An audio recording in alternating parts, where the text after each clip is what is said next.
नमस्कार and welcome to Bharat affairs. Recently the Telegraph में एक आर्टिकल पब्लिश हुआ और इस आर्टिकल में ये लिखा हुआ है कि चाइना ताजिकिस्तान में एक सीक्रेट मिलिट्री बेस बिल्ड कर रहा है और इसकी कुछ सैटेलाइट इमेजेस भी सामने आई जिसको लेकर ये दावा किया जा रहा है कि चाइना आज के टाइम में ताजिकिस्तान में एक नेवल मिलिट्री बेस बनाने जा रहा है और ऑलमोस्ट ये कंप्लीट होने वाला है। और इसको लेकर चाइना की तरफ से ये जवाब आया कि सबसे पहले तो चाइना ने इस बात को डिनाई किया कि चाइना सीक्रेट तरीके से कोई मिलिट्री बेस ताजिकिस्तान में बना रहा है, बल्कि चाइना ने यहाँ पर यह कहा कि जो ताजिकिस्तान में जो मिलिट्री बेस की जो बात कर रहे हैं ना, जिस आर्मी बेस की बात कर रहे हैं, वो बेस हम लोग जॉइंट तरीके से डेवलप कर रहे हैं। ताजिकिस्तान इसमें बिल्ड करने का काम कर रहा है और इसके लिए ताजिकिस्तान ने चीन से लोन लिया है, मतलब चीन उसे फाइनेंस प्रोवाइड कर रहा है। चीन का ये जवाब था। लेकिन जिस मिलिट्री बेस की हम बात कर रहे हैं ताजिकिस्तान में, ये मिलिट्री बेस ताजिकिस्तान में 13,000 फीट ऊंची ये मिलिट्री बेस बनाई गई है, जो इंडिया के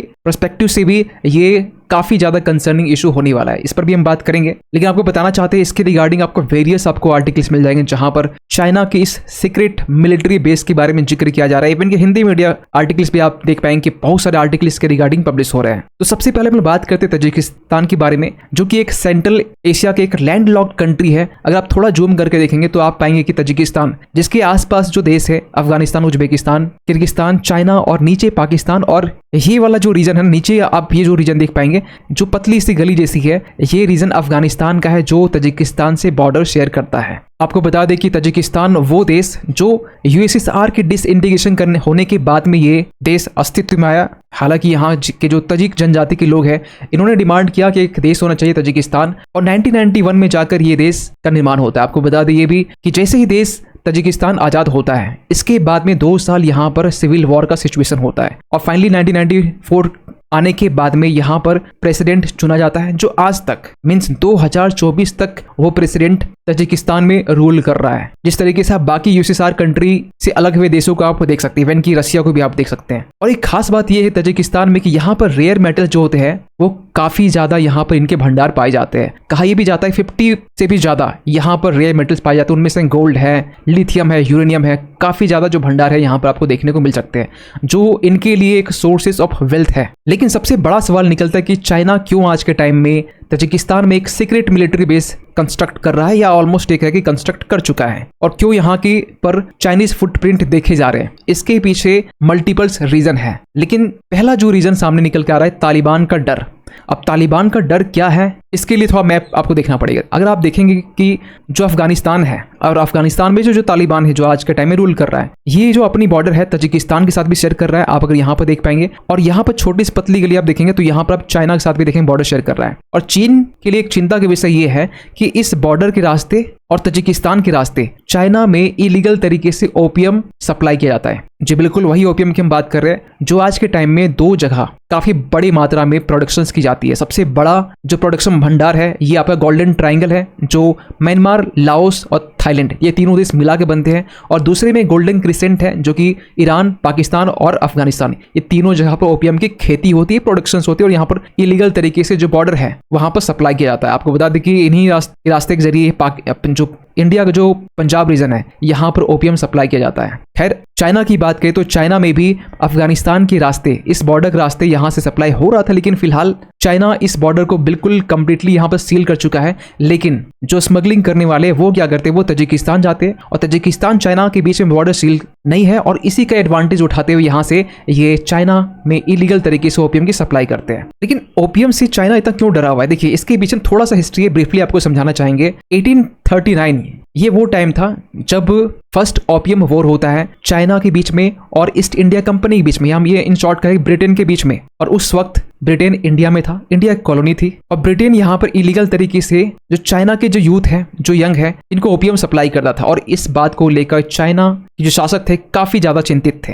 लेकिन फाइनली 5 साल के बाद में ओपियम वॉर खत्म होता है 1844 के टाइम में, और एक ट्रीटी साइन होती है, ट्रीटी ऑफ वेंगसिया। लेकिन इस ओपियम वॉर के बाद भी चाइना में इंपैक्ट देखे गए। इवन कि आपको बता दें कि 1947 तक ओपियम कंज्यूम वाले जो चाइनीज पर्सन थे, चाइनीज लोग थे, काफी नंबर्स में थे। और इसके बाद में जब 1949 के टाइम में जब चाइनीज गवर्नमेंट बनती है, कम्युनिस्ट पार्टी जब बनती है, इसके बाद में जितनी भी ओपियम की खेती होती है सारे डिस्ट्रॉय कर दी जाते हैं। इवन जो ओपियम को कंज्यूम कर रहे थे उसे पनिश किया जाता है। काफी ज्यादा यहाँ पे स्ट्रिक्ट एक्शन लिया जाता है चाइना में, और किसी भी तरीके से यहाँ पर जो चाइनीज पर्सन थे या फिर कुछ ऐसे लोग जो ओपियम को कंज्यूम करते थे वो भागते हुए आगे म्यांमार, लाओस, थाईलैंड और यहाँ पर ओपियम खेती करना स्टार्ट किए। और ये आज भी यहाँ पर ओपियम की खेती होती है और काफी बड़ी मात्रा में यहाँ पर प्रोडक्शन की जाती है। और कुछ नंबर्स में आ गए अफगानिस्तान, पाकिस्तान और ईरान में, जहां पर दूसरे नंबर पर ओपियम की खेती की जाती है। और इसी बात को लेकर चाइना काफी कंसर्न है कि इस रास्ते के जरिए इलीगल तरीके से जो तालिबान है वो ओपियम सप्लाई कर रहा है चीन में।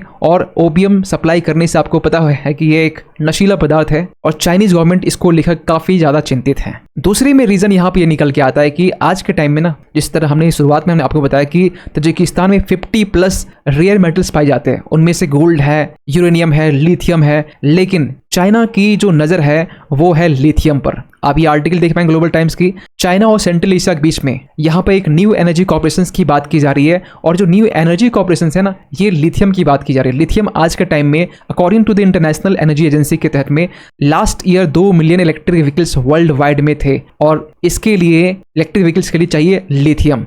और लिथियम की जो प्रोडक्शन है 2022 के टाइम में अगर देखेंगे तो 700,000 टन्स था, जिसकी डिमांड की जा रही है कि 2030 तक में ये जो डिमांड है ये 2.5 मिलियन टन्स होने वाला है। और वही जो व्हीकल्स है, इलेक्ट्रिक व्हीकल्स, ये 2 मिलियन से बढ़कर 2040 तक में 40 मिलियन बढ़ने वाला है। और आपको बता दें कि इलेक्ट्रिक व्हीकल्स के प्रोडक्शन के मामले में चाइना आज के टाइम में नंबर 1 है। इलोन मस्क के टेस्ला है उससे भी ये काफी ज्यादा आगे है, और चाइना ये बात अच्छे समझता है। और इसीलिए तभी रिसेंटली ये भी देखा गया कि जो SCO की समिट हुई, संघाई कोऑपरेशन ऑर्गेनाइजेशन की जो समिट हुई जुलाई फर्स्ट वीक के टाइम में, जिसमें हमारे तरफ से PM मोदी पार्टिसिपेट नहीं किए थे, उस वक्त यहाँ पर चाइना और तजिकिस्तान की बॉन्डिंग देखी जा रही थी। इवन कि ये भी जो बातें ये निकल के आ रही थी कि चाइना तजिकिस्तान के अस्ताना में तो पार्टिसिपेट किया CO में, लेकिन इसके अलावा चाइना के शी जिनपिंग इन्होंने यहाँ पर ये प्लानिंग करके रखी थी हम तजिकिस्तान भी जाएंगे, और 2 से 6 जुलाई को तजिकिस्तान में ही रहे ये 4 दिन। और चाइना तजिकिस्तान दोनों के बीच में एक comprehensive strategic cooperative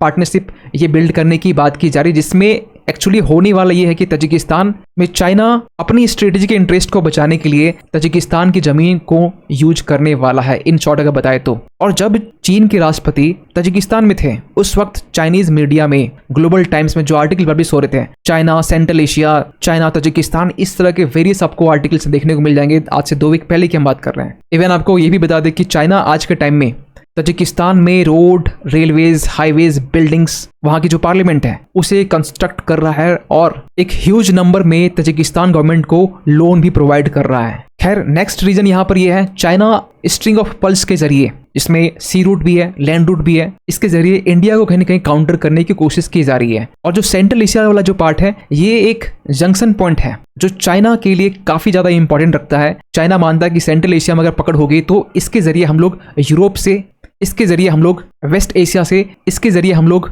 eastern part से कनेक्टिविटी रख पाएंगे। लेकिन ये इंडिया के लिए कैसे कंसर्निंग है, इंडिया के लिए चिंता के विषय कैसे है? देखिए, इसके लिए आपको बताना चाहते हैं, आज के टाइम में तजिकिस्तान में इंडिया का पहला ओवरसीज बेस बनकर तैयार हुआ था, गिसार एयरबेस, जो कि आइनी विलेज में है। अगर आप इस मैप में देखेंगे तो आइनी एयरबेस आपको यहाँ मिल जाएगा। आइनी विलेज में आइनी बेस है, जो कि दुशानबे, जो कि तजिकिस्तान की कैपिटल है, उसके वेस्ट में ये लोकेटेड है। वैसे इसके पीछे थोड़ी सी एक इंटरेस्टिंग स्टोरी है, आपको बताना चाहते हैं। 1999 में जब कंधार हाईजैक हुआ, उस वक्त अफगानिस्तान के तालिबान से डील करने के लिए हमारे पास में जो नेटवर्क था वो बिल्कुल नहीं था, और इंडिया से अफगानिस्तान जाने के लिए हमें पाकिस्तान के एयर स्पेस यूज करना होता, और पाकिस्तान ये कभी अलाउ नहीं करता। सेकंड ऑप्शन यहाँ पर ये था, या तो हम लोग ईरान के जरिए हम लोग यहाँ पहुंच जाए, और नेक्स्ट यहाँ पर ऑप्शन था कि हम लोग तजिकिस्तान के जरिए हम लोग अफगानिस्तान से मूवमेंट कर सके। खैर, जब ये घटना हुई हाईजैक का, उस वक्त तो हमने किसी भी तरीके से हमने अपनी तरफ से मसूद अजहर और कुछ आतंकवादियों, 2 और आतंकवादियों को छोड़कर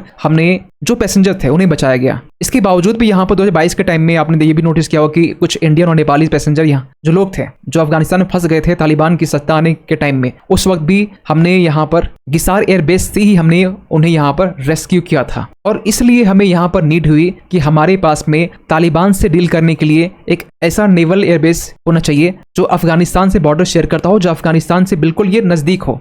और हमने ऑप्शन चूज किया तजिकिस्तान, और तजिकिस्तान के दुशानबे है, यहाँ के आइनी एयरबेस को हमने चूज किया और सबसे पहला इंडिया का ओवरसीज नेवल बेस बनकर तैयार हुआ यहाँ पर।